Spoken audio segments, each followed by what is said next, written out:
Who discovered the Philippines? You, Madonna. Sir, si Ferdinand Magellan, March 13, 1521. Excellent.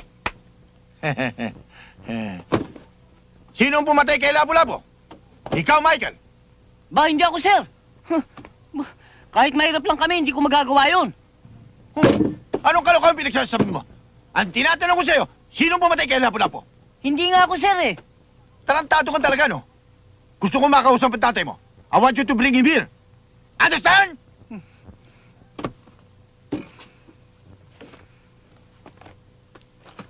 Yes, sir.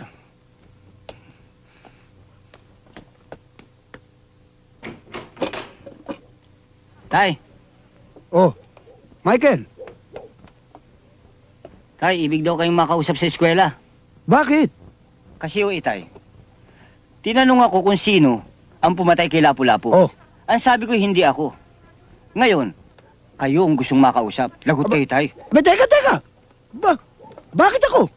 Lalong hindi ako pumatay kay Lapu-Lapu. Anong malay ko ron? Itay, kayo na lang ho ang pag-asa ko.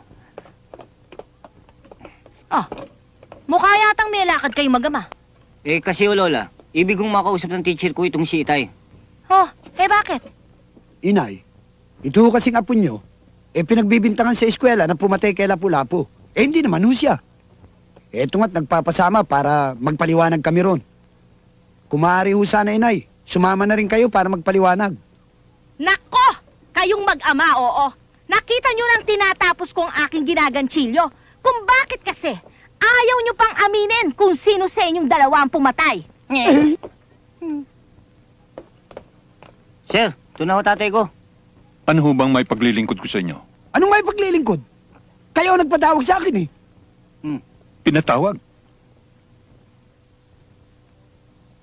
Sir, ako nagpatawag. Oo nga ho, Mr. Principal.